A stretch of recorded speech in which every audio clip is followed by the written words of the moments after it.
Straight in, mate. Straight in. First of all, congratulations on your first win as Outlaws captain here at Trent Bridge. Here at Trent Bridge, yeah. What are you going to do me there? Say the first win, It's your second one, mate. It's your second one. Don't worry, but your first one here at Trent Bridge. Yeah. What a way to win it against Derby. And yeah, just tight game, bit of controversy, which we'll come on to maybe. But how does it feel? Oh, look, it's for me, myself, and for the lads in the dressing room, we wanted that so much tonight. I spoke to the boys before the game and said, that remember the feeling that we had at Derby when things didn't go our way and we played poorly. This means so much to the people of Nottingham, to the members, fans here, and to us as players. It's a game that we look out for. So to do it in that way as well, under pressure, the boys stepped up and really happy. I'm going to talk about under pressure and stuff like that. You as a captain, I want to talk to you about Liam Patterson-White. Because, to be fair to him, he went for a few in his first over. Now, a lot of people would have said, let's change it up for a little bit, give you a couple of overs, but you went back to him. Why did you do that? And does that show you what you believe in him and what you want to see from your group? For me, Liam's in the team for a reason, and he's come in and he's done so well, and he's proven to me and to Pete that he should have been probably in from game one, but for me, I've said all along to the lads up there, and the way I want our boys to feel under my leadership is that they're backed all the way. And that was a tough over, and I threw him in the deep end a bit. It's it's not easy in that power play, and Donald got hold of him, and for me, the way he's bowled outside the power play, I'm not judging him on how he's bowled in the power play there. He hasn't done it before, so he'll learn a great deal from that. But I knew he'd be tricky if he got it right, and for me, I backed him all the way, and he proved that to me as well. And for me, that's going to do so much to him as a cricketer, and ultimately, he's not spawn and bred. He's our player, and hopefully it means that he can go on and be the player that everyone in that dressing room knows he can be. Is that what kind of like this sort of start to this T20 campaign's been about? Because it's not been easy, everybody kind of knows that, but it's about backing players even in the tough moments, because I don't want to use the word journey and stuff like that, but it's about process, it's about a long-term goal, it's about more than one game or one innings, it's about what we're trying to do as a club and where we're going. Yeah, definitely. It's easy for me to stand here and say, we've lost Mulaney, Dan Christian, Samet, Jake Ball, some big players in our T20 side, and if you look at the average age of our group now, then we're far younger than we've been, and we've got way less experience than we've been. So, like Benny Martindale, for me, the way he played tonight is so good.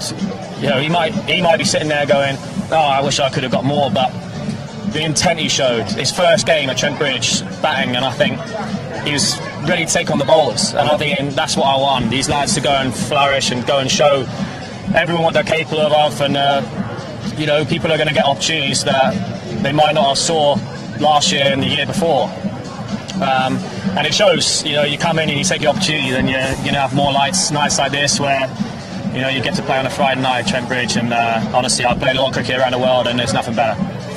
Let's talk about the way that you got out, because I think it'd be rude for us not to talk about it, and obviously we don't want to say too much because we don't want to maybe push any buttons, but did you feel that you were out, or because obviously it looked like you weren't very happy, Derby were very obviously they took the wicket, but do you feel that you were out, or do you think that I mean, look, I don't want to get into whether I was out or not, but personally, my standards are I've got myself to 40 there, and for me, I saw me getting a score there that would get us in a good position. So that's the more frustrating thing, is that I've got to 40 and got out, and that was a crucial time. Me and Alex were going well, and I felt like we could really take the game deep and kill them there a little bit. So if anything, that's probably where a bit more of the frustration came, and I'm trying not to be like that actually since I've been captain, to be honest, and unfortunately that just made me show that side a little bit.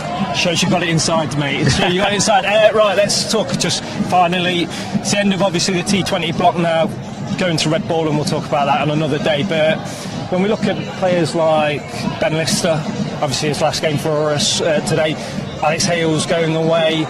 Just how good is it to end on a win, to then think about that when we play T20 later on in the year?